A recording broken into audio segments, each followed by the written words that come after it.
friends, welcome back, and if you're new here, welcome. My name is Sana, Mrs. Perfectly Imperfect Keto, where being perfect is overrated and being imperfect is appreciated.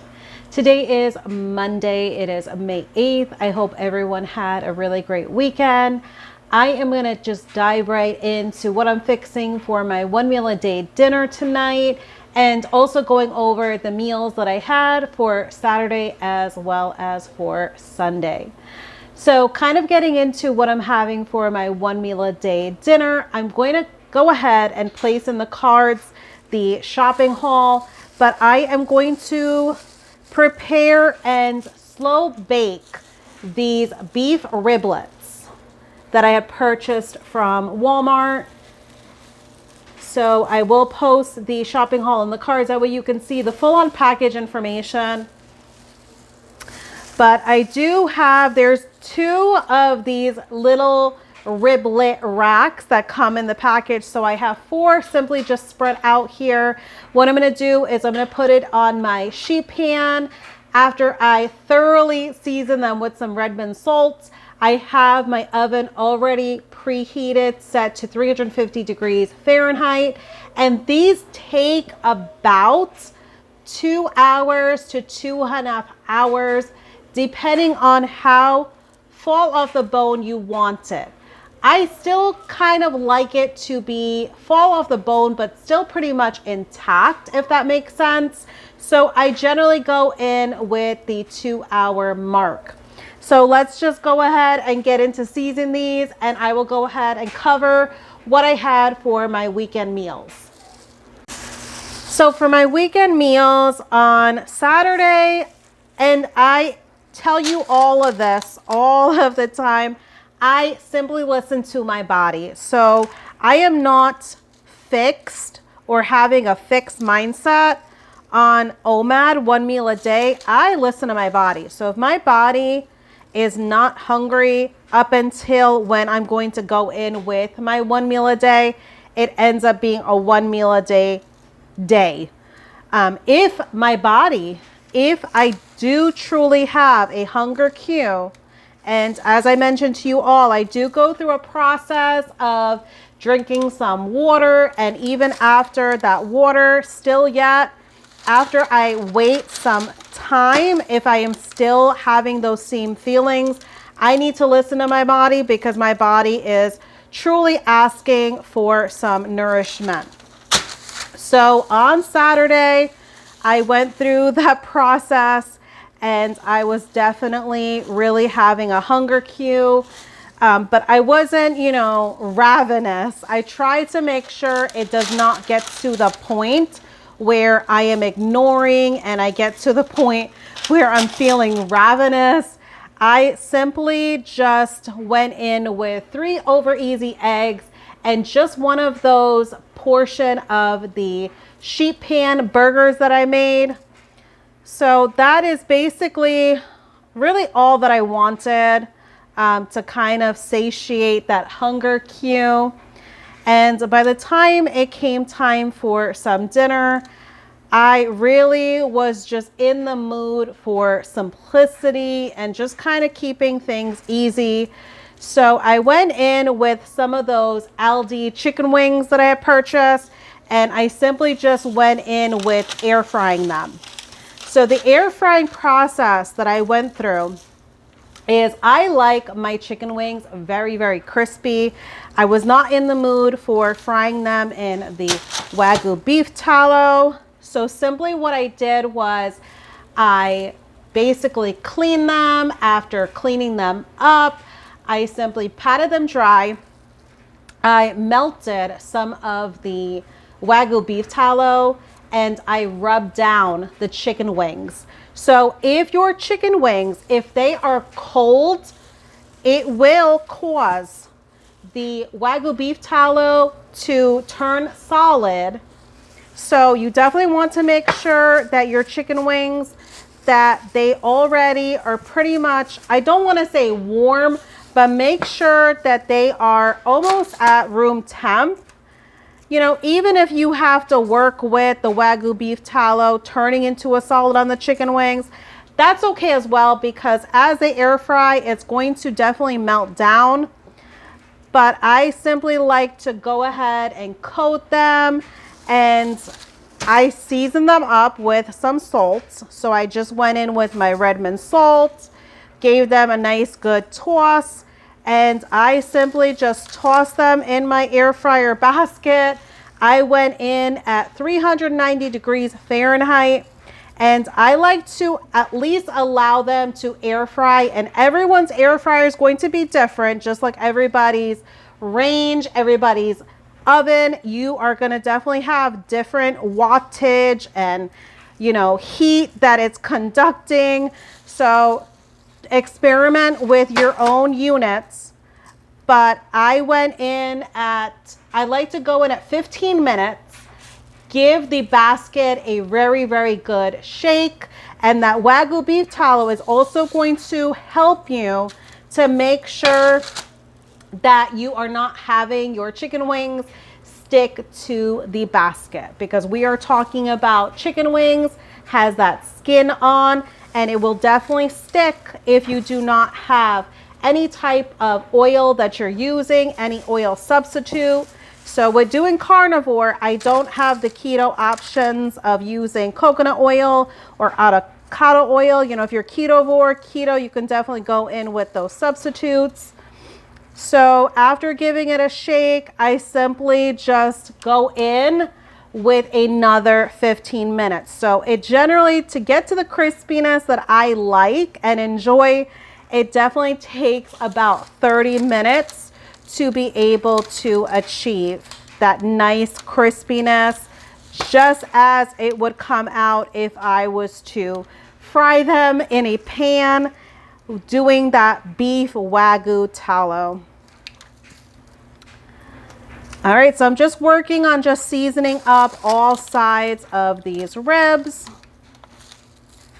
because there's definitely some really good meaty goodness all around these riblets here. So when it came to my Sunday meal, I was feeling the same exact way. I was definitely looking for some simplicity. So I had already a meal plan to do some of the salmon. So it's the wild caught salmon that I get from Aldi. I do purchase the family pack because it is 2 pounds worth. So for myself to have a really good portion, as well as my family, we go in with the 2 pound bag, which is considered their family pack. And you'll also see that in the shopping haul that I'm going to list in the cards. And what I did was I just convection bake it. That way I don't have to worry about in my small air fryer that I'm having to do more than one air frying session, because, you know, I do have a small round air fryer. So simply I just add some Wagyu beef tallow over the tops of the salmon. I season it up with garlic powder and with some salt. You know, definitely when it comes to your seasoning, you can get a lot more creative depending on what seasonings you are allowing in your way of eating. So after seasoning it up, I just simply went in with the convection bake at 450 degrees Fahrenheit, and I just wait until it gets to the internal temperature. Once I've achieved the internal temperature, I like for everything, all my proteins, whether it be meat, whether it be seafood, I like for it to have the nice golden crispy top. So that is definitely why I go in with the Wagyu beef tallow. Also because I don't have to worry about butter burning on the tops of those salmon. So it really helps going in with the Wagyu beef tallow, because then that way it has that nice good heat tolerance, and then I don't have to worry at all. So I simply just broil for 2 minutes, and giving that broiling time, it gives a beautiful crust and a nice golden texture on the top of those salmon. All right, so what I like to do is I like to put my beef racks. I like to put them as far as the bone side up. What I'm gonna do is they're gonna go for, as I said, about 2 hours. What I like to do is about at the 1 hour mark, I flip them. That way we can have our presentation side, have that beautiful cook on it, as well as that beautiful color and texture, because obviously for that last hour, that top is being able to take advantage of the heating element in the oven. So I'm gonna go ahead and stick these in the oven, set my timer for 2 hours. But you know, when it came to my 1 meal a day dinner for Sunday, I went in with 3 fillets of the salmon. I had 6 scrambled eggs that I simply salted on the side. And that pretty much did me in for Sunday's meal. So, you know, even though my Saturday, my body was craving the 2 MAD, come Sunday, my body was wanting the 1 MAD. So that is what I always say. Listen to your body. Do not force fast. You'll definitely hear so many differences of opinion regarding intermittent fasting.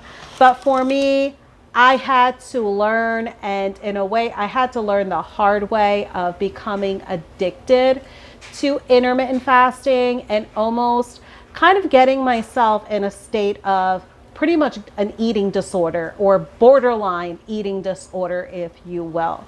So let's go ahead and stick these in the oven. And as soon as I get to the point where we have reached already that 1 hour of lapse time, I will definitely update you all on what it looks like at that point in time before we go ahead and flip them on over for that additional 1 hour of cook time. So stay tuned for that, friends.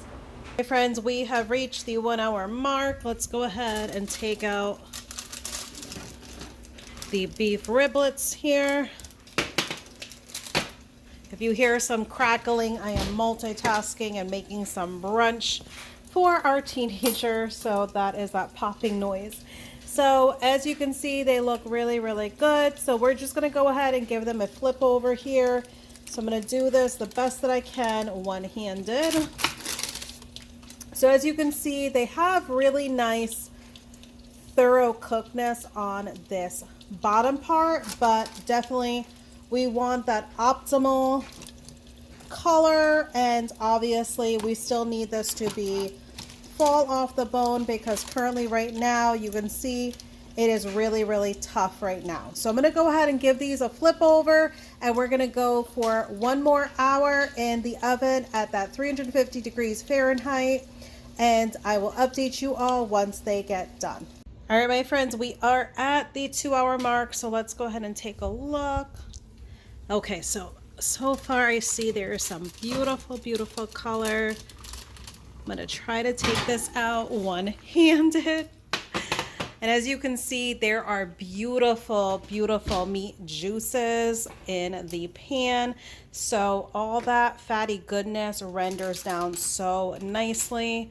Let me see if I can take my fork to this so you all can see.